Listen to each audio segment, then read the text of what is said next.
दोस्तों, देवशयनी एकादशी के दिन चुपचाप गाय को खिला दें। यह एक छोटी सी चीज, उससे पहले दोस्तों जान लेते हैं। देवशयनी एकादशी के बारे में हर महीने एकादशी का पर्व आता है, परंतु आषाढ़ महीने में आने वाली देवशयनी एकादशी सबसे ज्यादा महत्वपूर्ण होती है। आइए जानते हैं साल 2024 में देवशयनी एकादशी कब है। दोस्तों, देवशयनी एकादशी तिथि भगवान विष्णु को समर्पित है। माना जाता इस दिन भगवान विष्णु का व्रत करने से और उनकी पूजा करने से सभी पापों का नाश हो जाता है और मोक्ष की प्राप्ति होती है।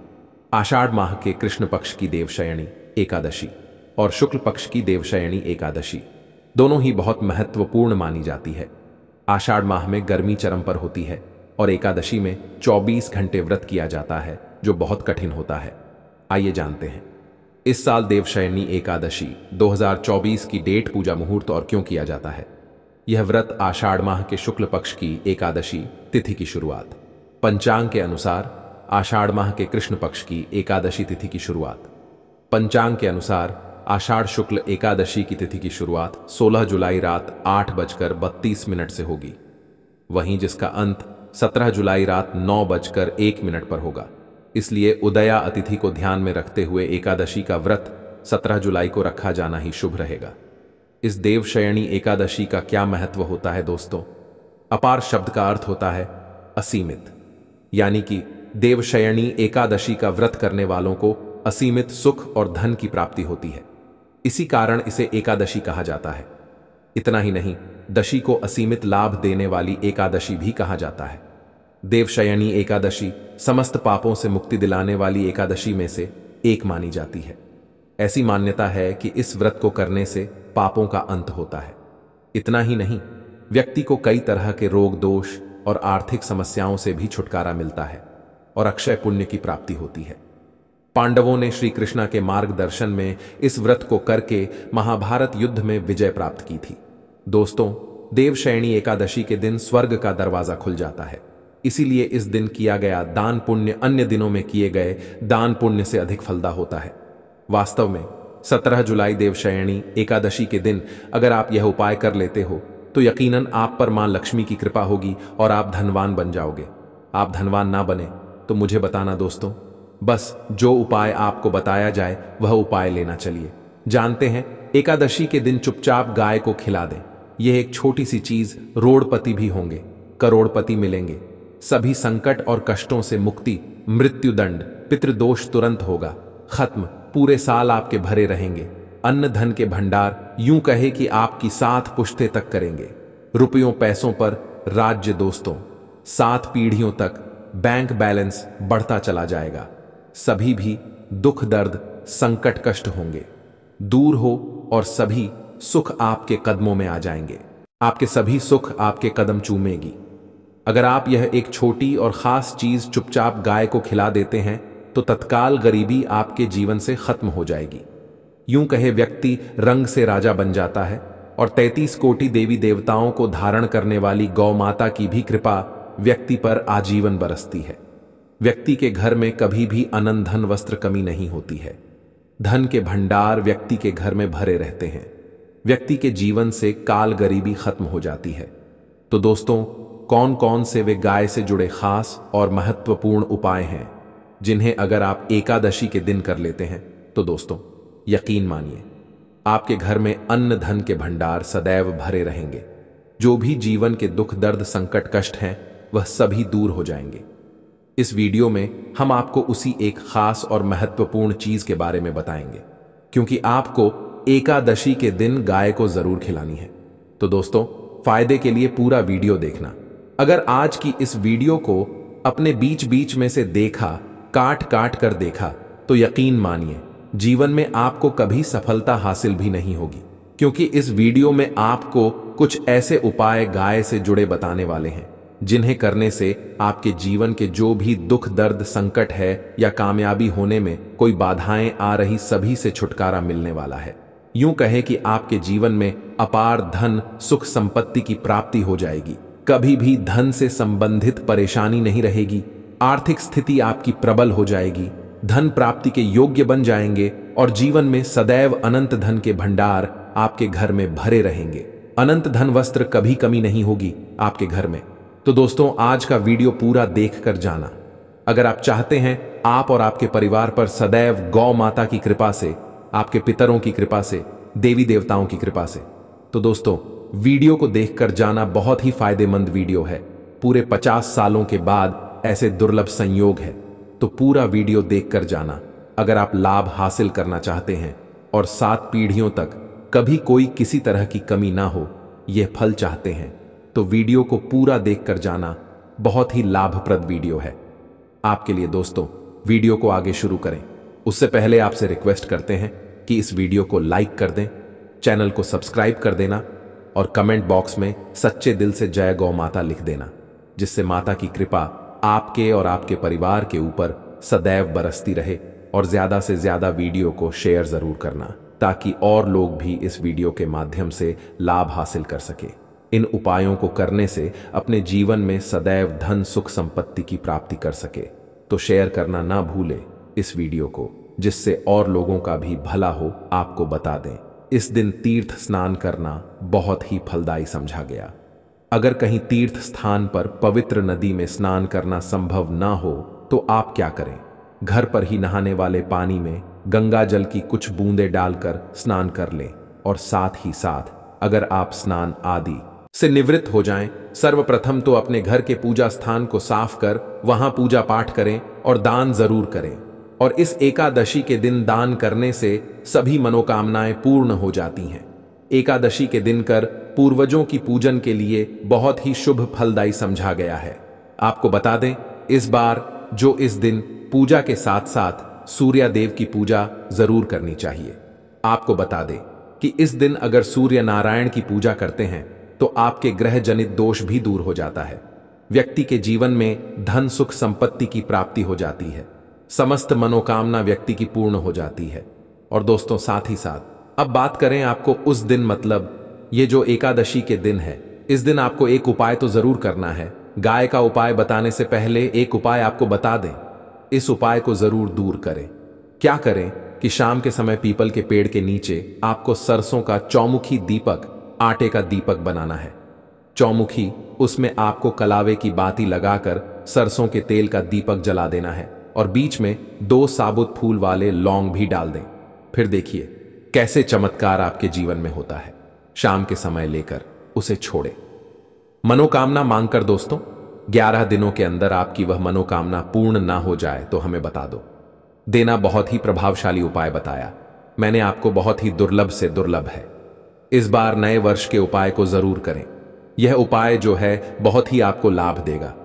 और अब बात करें गाय से जुड़े कौन कौन से उपाय आपको इस दिन, मतलब गाय से जुड़े उपाय जिन्हें करने से व्यक्ति को 7 पीढ़ियों तक बैंक बैलेंस की कमी नहीं, दुख दर्द संकट कष्ट दूर हो जाते हैं और सभी सुख व्यक्ति के कदमों में आ जाते हैं। कदम चूमती है सभी सुख और घर में धन के भंडार सदैव भरे रहते हैं, कोई कमी नहीं होती। किसी तरह कौन कौन से उपाय ध्यान से सुनना, जिस तरह बताएं उसी तरह इन उपायों को आपको करना है। तो चलिए शुरू करते हैं। कौन कौन से गाय से जुड़े उपाय हैं? प्रभावशाली चमत्कारिक उपाय है जो कि आपकी किस्मत को चमका देंगे। एकादशी से आपको लाभ शुरू करते हैं दोस्तों। सनातन परंपरा में गाय, गंगा और गायत्री का बहुत ज्यादा धार्मिक महत्व है।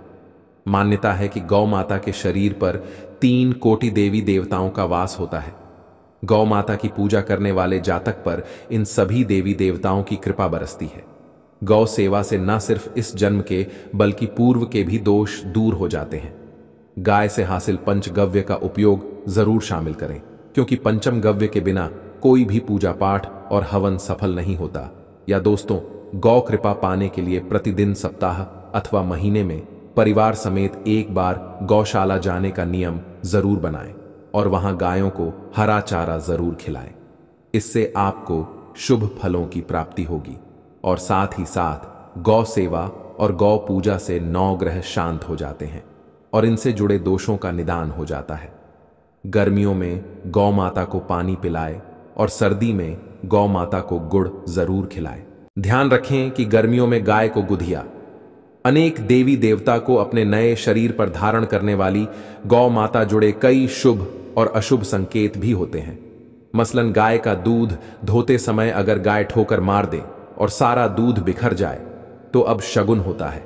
अगर कोई यात्रा पर निकल रहा हो और गाय अपने बछड़े को दूध पिलाती सामने आ जाए तो निश्चित रूप से जिस यात्रा के लिए आप निकले हैं वह यात्रा अब जरूर ही सफल होगी और वह जिसके लिए आप निकले हैं वह जरूर ही पूर्ण होगा। यात्रा पर जाते समय बाएं ओर की आवाज आना और रात्रि में गाय की हुंकार करना भी शुभ होता है। दोस्तों, साथ ही करना भी शुभ होता है। दोस्तों, साथ ही साथ गाय के साथ आप भूलकर भी दुराचार ना करें, अन्यथा मिलता है घोर पाप और जीवन भर की परेशानियां बनी रहती हैं। जी हां दोस्तों, गाय को राष्ट्रीय पशु बनाए जाने और इन्हें मौलिक अधिकार दिए जाने की बात हो रही है तो सवाल उठता है, गाय संस्कृति का अहम हिस्सा है, तब भी गाय के साथ लोग खराब व्यवहार कैसे कर लेते हैं। गाय दर दर भटकती रहती है, भर पेट इन्हें चारा तक लोग नहीं देते। गाय जब तक दूध देती रहती है तो उनकी सेवा होती है और जैसे ही दूध देना बंद कर देती है तो लोग इन्हें उनकी किस्मत पर छोड़ देते हैं, सड़कों पर और गलियों में भटकने के लिए। ऐसे में गोवंश जीवों को कोई डंडे मारता है तो कोई पानी डाल देता है, कभी वाहनों की चपेट में आ जाती है तो कभी बीमार होकर बेचारी यह दम तोड़ देती है। ऐसे में जरूरत है इन बातों को जानने की। गाय को लेकर शास्त्रों में क्या कहा गया है, गाय के साथ कैसा व्यवहार करना चाहिए। दोस्तों, गाय को कभी भी मारना पीटना नहीं चाहिए। शास्त्रों में गाय को माता का दर्जा दिया गया है। गाय को मारने वाला माता को मारने पीटने वाले के समान पाप का भागीदार समझा जाता है। नर्कलोक में वर्षों तक कष्ट भोगना पड़ता है। अगले जन्म पशु योनि में मिलता है।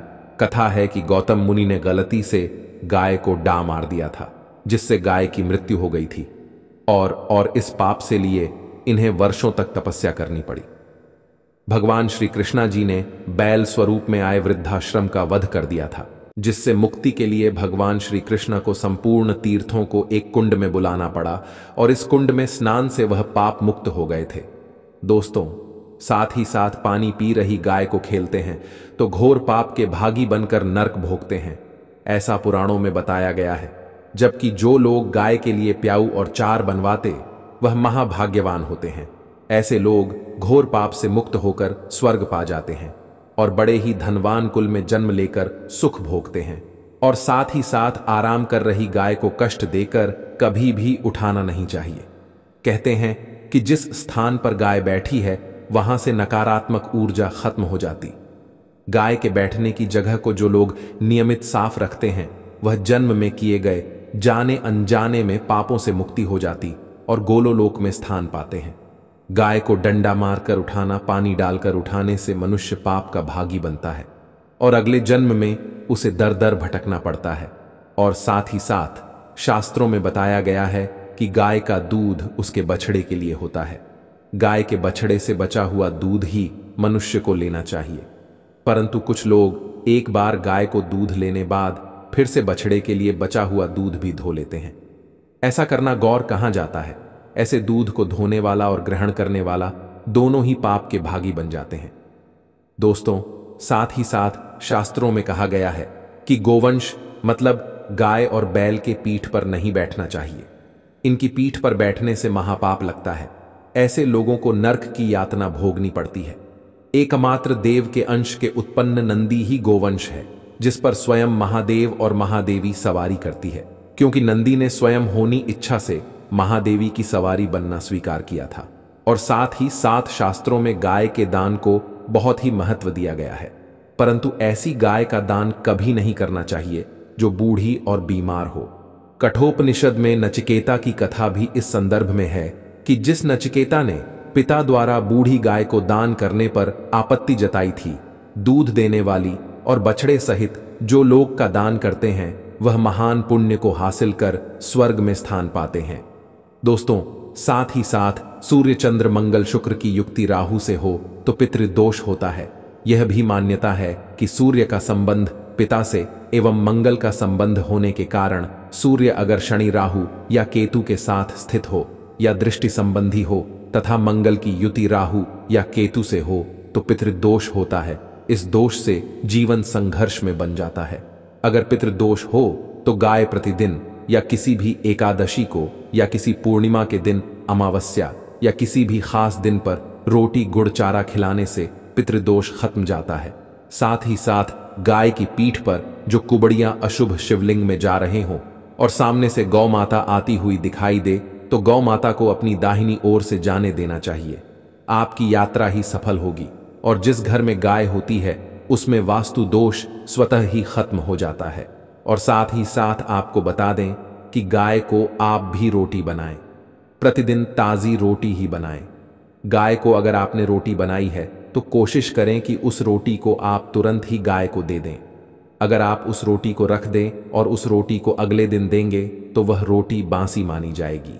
गाय को कभी भी बासी रोटी ना दे, इससे नकारात्मक ऊर्जा वास करती है और जो भी काम आपके बनने वाले होंगे वह काम भी आपके बिल्कुल भी नहीं बनेंगे। इससे आपके घर में हमेशा दर्द देवता का वास रहेगा और आप जिस भी काम को करेंगे उस काम में आपको हमेशा असफलता ही हाथ लगेगी। इसलिए कोशिश करें गाय को रोजाना ताज़ी रोटी बनाकर खिलाएं और रोटी को बिल्कुल ना रखें। बासी रोटी गाय को ना दें और साथ ही साथ सड़ी गली चीजें गाय को नहीं खिलानी चाहिए।